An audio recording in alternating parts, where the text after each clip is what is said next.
Hello friends, it's Sherry from Turquoise Dreaming. How's everyone doing today? Welcome to my channel and thank you for joining me today.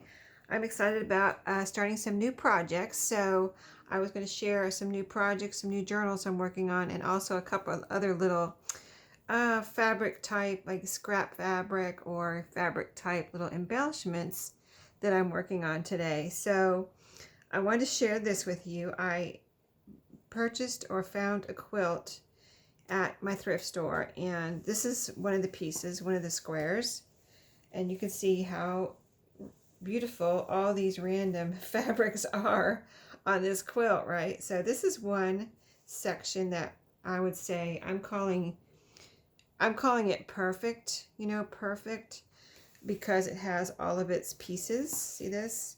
And all the pieces on the side on this one too. Some of the ones I'm calling perfect are not, I would say, perfect on the side. This piece wasn't as important to me, or this piece, say, as to have all the pieces in here. So my point in telling you that. Oh, look at this middle part here. Isn't this cool? The little stitching here on this circle. Can you see the little straight stitches around? Anyway, I thought this was really a cool quilt, and it was left behind. Like, I don't think anyone wanted it at the thrift store. Oh, there's also stitches right here. But I don't think anyone wanted it because besides these perfect pieces, it had pieces like this one that I'm using. I'm using one tonight for the first time. I cut the squares, but I hadn't gotten around to doing this project. This was one of the circles, like I just showed you, cut out. Here's where I cut a heart out. But this is what I'm talking about, some of the non-perfect. It had everything here, but this piece right here of fabric was completely gone. So it had, and look at this one here. So it has a little hole in it. So it was a lot of the pieces were quite tattered. And so I thought, well, finally, because I found some really beautiful quilts, but it's like, I'm not cutting that up. You know what I mean? It was just too beautiful. But this one, since it was so tattered, I was like, finally, a quilt that I can cut up, right? So I did. I cut the squares out. I'm probably going to put some of the perfect and non-perfect squares in my Etsy shop, and then I'll have two different price points. And so, one will be, the perfect one will be, of course, more than the non-perfect ones. But so I have quite a few, but the little craft I'm doing tonight, I wanted to share as one of my projects I'm starting right now. And that is, I wanted to make, see, I cut the little heart out of this, where the pieces come together right here. I just thought it would be so cute to have a heart shape, like it's like a quilted heart shape, but I didn't have to quilt it. You know what I mean? It's pieced together. And so here it is. This is how it came out. Super cute, just what I wanted. A piece together little heart that I can use for an embellishment. It's just the top layer of the quilt. That quilt is, it has 3 layers. It has the top quilted layer, and then on the bottom it has this fabric, like a plaid fabric, and in the middle, now it looks like batting, but I don't know if it is batting. I think it reminds me of, my dad was in the military, in the Marines, and he had one of those old army, or he was in the Marines, so I guess a Marine blanket. It was one of those old wool, itchy wool blankets. If you ever have known anyone from the military that had one of those, you'll know what I'm talking about. So it reminds me of that, although it doesn't feel so itchy. So maybe it is an old blanket, or maybe it is some kind of wool batting, but it's pretty heavy. Like, it made the quilt pretty heavy, and it's very thick. So this would have been a very warm quilt. But anyway, so I have this a bottom layer of fabric to have fun with too, or whoever gets these pieces will have that bottom layer. And you can see this is where I cut it apart. I'm not gonna, I cut it apart, and that's how it is, and that's how you'll get it if you get one. But so that was the first thing I cut out of this. This is the design. I guess, I don't know if this is Dresden plate or not. I'm not a quilt expert. I've had a few quilts and looked up the designs that on mine, like I have a wedding ring quilt, and of course Dresden plate is a well-known kind of common type design in a quilt. But anyway, it might be that, or it might not, I don't know. But anyway, so the heart And then with the fabrics that were around in the square, I wanted to show you what I made. So here I made this little kind of layered circle with a button in the middle. This is 3 layers from the fabric in this quilt. And I just cut little circles, and I cut them with my pinking shears so that it wouldn't be, if the circles aren't perfect, it won't be so noticeable with the pinking shears. This was my thought. So that's 3 layers of fabric, and then I put a little button in the middle. And I thought that would be a really cute embellishment for a journal, right? So I've got the heart, and so the heart is pretty self-explanatory. I can show you what I did. I didn't have a pattern or anything. I cut the heart out of this quilt the same way I cut it out of paper. So I thought it was a pretty easy way to do it. So I just found my spot where I wanted to cut it out. So say I want to cut it out of this next section. I just kind of folded it so I would get the two pieces of fabric. And then I measured, the only measuring I did was, let me get my fold.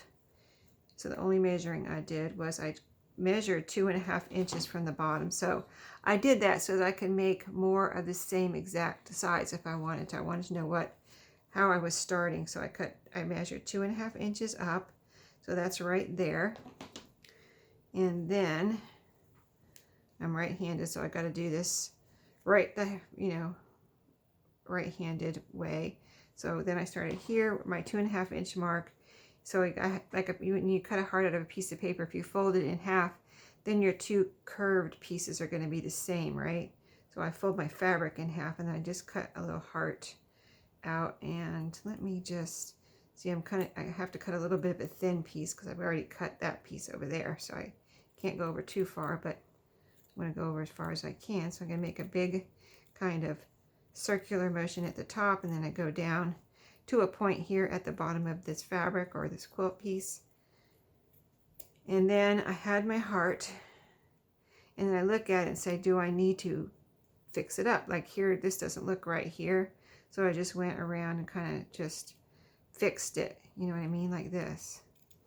So I have a nice curve over here, no like little pointy sections or anything.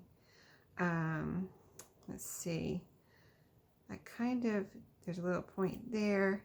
I kind of would like this to be a little deeper here, so I'm going to cut that again. See if I can cut that again. I'm going to start a little bit deeper into the heart and make another little circular motion here. So this is just a kind of a, maybe a non-perfect way to make a little heart, but I wasn't concerned because I'm using these myself. It's not like I'm going to try to sell them or anything. If I was going to sell them in my Etsy shop, I would get a little pattern or a template and cut them out. Okay, so that's a cute one. Little heart. Even this little circle up a little bit. But that's what I did on that first one. That's how I got this one. And I had a little constriction as to the width on this one, so that's why it's different.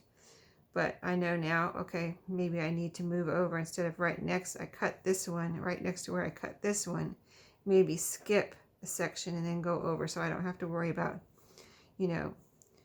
having it too thin. Although I don't think it's too thin, and maybe this is a way to do it so you don't waste any fabric, just go right next and cut. So anyway, that's that one. And so then I was going to show you, see, it's still pieced together, and you've got 3 pieces anyway. The next thing I did was to make the little circles.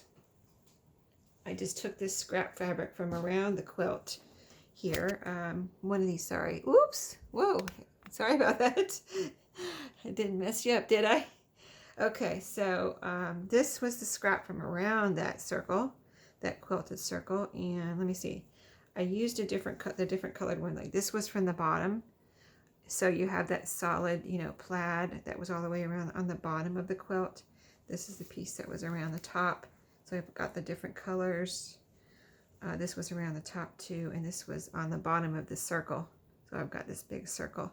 And I did cut my first circle out of here. So let me show you that, how I did that to get my nice circles there and decide on my shape. So this is pretty much, there doesn't look like a really front and back to this.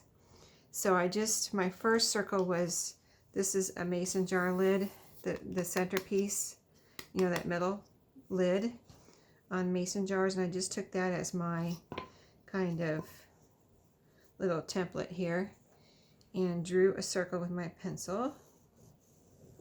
Oops, there's a thread. Yeah, I want to make sure I see my pencil shape here all the way around. So I'm making sure I'm kind of pressing down and getting my circle all the way around, because I'm going to cut right on top of this line with my pinking shears, so you won't see that after you cut it. It'll be kind of cut off. Okay, so that's my first circle. Now my second circle I did with the pink, just by coincidence. I just random, the quilt is random colors, and these circles look really cute with kind of random colors too. See, I cut the first one right here, so I'll cut the next one right here where I have enough room for, and I use this spool of thread, the bottom of this, for my next template or my next little thing to measure with. So I drew a circle around that. Again, pressing down hard, not too hard. You don't want to break your pencil. I mean, you can use whatever if you use other pens or something. I just like the pencil because it's light enough. You can see it, but it's not like dark as a pen where, you know, you might be afraid that actually a little piece might get left behind where you could see it after you cut. If you have some pencil left, it's going to be so light that you're not going to be able to see it really. Or if you can't see it, it doesn't really matter. Okay, so there's a 2. Then, let's see, it's not attached anymore because I cut it off, but then the other piece I used was a piece of this pretty fabric here. And let me see, where's the one I used before? Is it this one here? Huh, I don't see it. Let me see, is it over here? Nope, I guess I'll just use this. So the other piece, the next piece is even smaller, and so I used a spool of thread because I wanted it to be bigger than a button, because I wanted to put that button in the middle, you know what I mean? So I wanted something bigger than a button so I could see it behind the button. So I used this as my next, and this piece does have a back and front. Oh, here's where I cut it out right here. So let's go next to, well, let's go right here since this is a little thing, and then I'll have good use for this little piece of fabric right here. You just have to have enough fabric to draw your line around. Let me move up so I can make sure you're able to see it okay. And I put my pencil back in my pencil holder. And so I drew my third circle here, just around the bottom of this thread spool. There's my little measurement. You don't want your thing that you're measuring with to move, because you don't want your circle to be messed up, but I think that's dark enough. I think I can see it all the way around there. Okay, so I've got my 3 circles, and then I use my pinking shears. So this will take a minute to cut these out. These pinking shears they're very old. Like, I've had these forever, and I probably should invest in some new ones, but I don't use them that much where I would, you know, like, I don't use them every day, just once in a while. But I really like using, because I didn't think of this originally, using the pinking shears. I was just going to use my regular scissors and have a straight, you know, cut around. And then I was like, oh, you know, I just thought of the fact that if you cut them with these little circles with your pinking shears, first of all, you're cutting off your line pretty good that you made with your pencil. And second of all, if it's not totally straight, you don't have to worry about that, because the pinking shears kind of cover that up too, I thought. And I think the first one turned out really cute. And then so you can just glue that little circle or that little heart, or you can sew the heart. I don't think I'd try to sew on the circle because of the button in the middle of it, on a page in a journal or on a pocket. And I think that, or even on the front, if you need a little kind of collage type something on the front of a journal where you have something that you want to cover up, like a little flaw or blemish or sticker or writing, or, you know, how we make journals out of these old books. And sometimes we need to make a little repair. One of those little circles, and you can make them any size you want, smaller or whatever. And then you have a cute little embellishment to put somewhere. So there's two, and the third one's right here. So I kind of just dove right in, didn't I, into this craft, and didn't say I said how's everyone's doing, but I hope everyone had a good day, or is having a good day today, or will have a good day, because this is being posted in the morning. And I also hope everyone had a good weekend. I had a good weekend. Got a lot done. And I got to babysit my first little granddaughter and grandchild, first grandchild ever, Riley, today, or yesterday on Sunday. And that was fun. We watched her from about 11 a.m. to about 6 p.m. So all afternoon. And it was fun. I mean, you know, I have two boys, so I'm an experienced mother, but you know, I haven't had a baby, taken care of a baby by myself. When my husband was here, we kind of like tag teamed it. We both took turns holding her, feeding her, walking her around, and entertaining her. You know, she's going to be 4 months old this next week. So, you know, it's like, I forgot how to entertain a 4-month-old. Like, what do we do with her? Because she can't do a whole lot yet. So it's like, you know, and I don't want her to be bored. And she was awake most of the time. So it's like, how do we entertain a 4-month-old again? It was fun though. We watched TV, we read stories, we took her for walks outside. So then I'm just going to layer these. You know, it's very easy at this point once you get them cut out. There you go. Just layer them up like that. See how pretty they all look together. And they're all from that quilt, and they don't, you know, I mean, you wouldn't necessarily pull these out of your stash like and put these colors together, but you can. This is a good scrap little, you know, craft to use up your fabric scraps. And then I just pulled a button out of here. Let's see if I can find a pink one now again, because that looks really cute. Or it doesn't have to be pink, it could be even green. Let's see. I want one to stand out though. Whoops, I'll get that one later. Here's a little orange one. Well, a big orange one. That's probably too big. And then, oh, here's a pinkish one. That will look cute. That's good. Doesn't have to be bright pink. This is a little jar I got from Dollar Tree. I wanted to show you this too. I have a few of these now, and they look cute because they sit on their sides like this. You know, like a little cookie jar or something. And I punched a piece out, a pretty piece from my Daphne's Diary magazine, and decorated the top. So when they're sitting, I have a little shelf over in back of me that they sit on, and they look like cute little cookie jars or something, but they're my little button jars from Dollar Tree. So then I use this thread. I have this thread that I used to measure, actually. It's a blue, and I just wanted a dark thread that would show up, and I happen to be using this as a measurement anyway. So I used it for, you know, the thread that I was sewing with too. And this is some kind of thick thread. Like, this came in some kind of Notion bag that I got from a thrift store. And I actually tried to use it in my sewing machine, and my sewing machine didn't like it at all. So I can't use it I'm not using it because I don't want to break my sewing machine or anything. I don't know. There's a sticker covering up the end here, so I can't see like if it's some kind of special thread or something.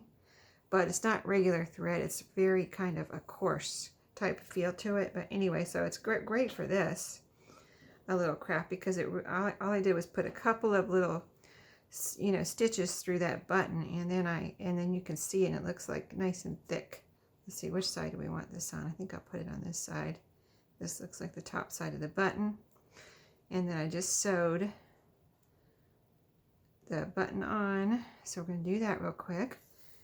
I have a knot. This is doubled, and I have a knot in the bottom of the thread there, the two strands where they come together, in case you've never sewn on a button. Most people have, I know, but there are people out there that probably have never sewn on a button before.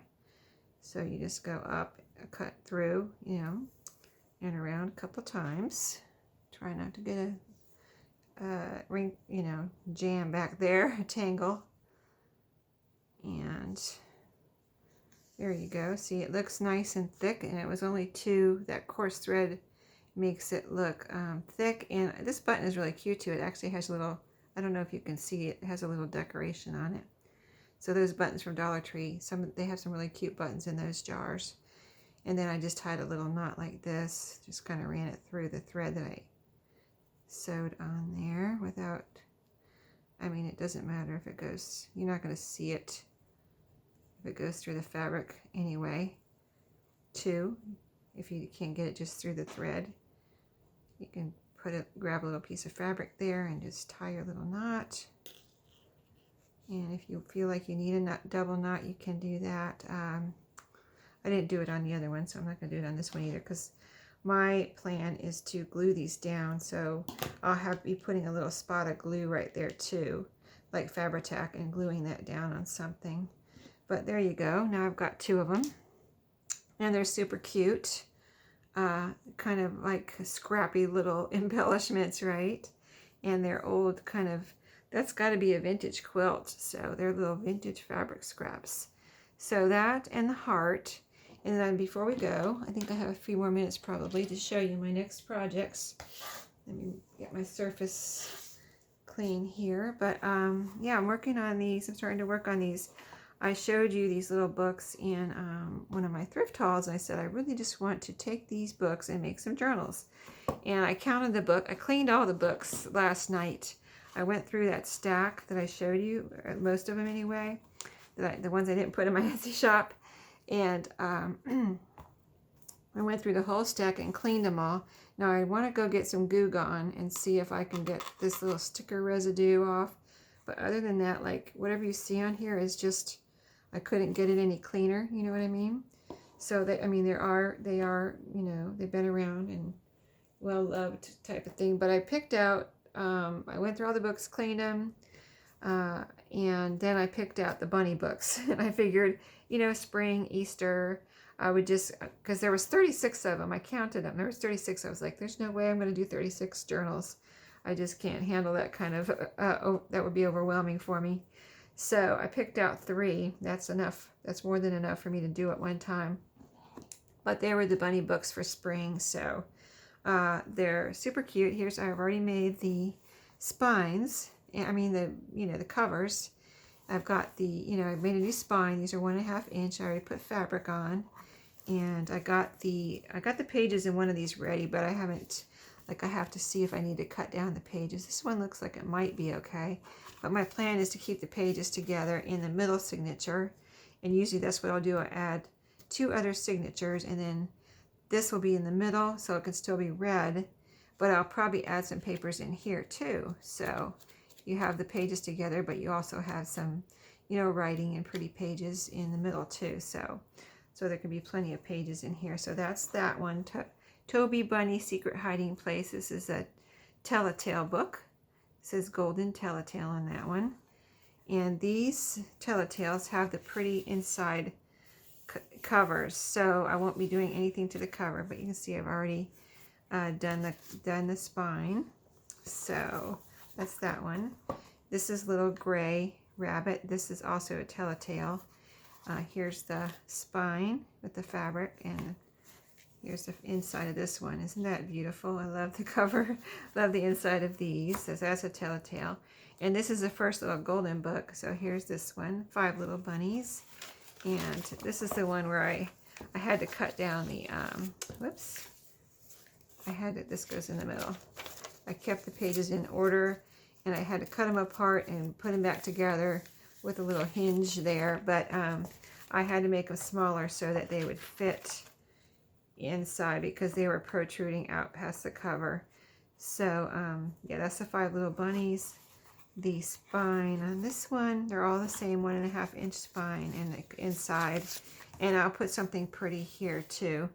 These are kind of dingy looking, so I'll definitely be covering these up, even though that's nothing wrong with that, but it's just very, I don't know, it just needs to be prettied up, I think. So anyway, I wanted to share my next projects and those 2 little fabric things. I just thought those were super fun, and by the time you see this video, I will have some of those quilt squares in my shop. So thanks for watching tonight, and I'll see you next time. Have a good day.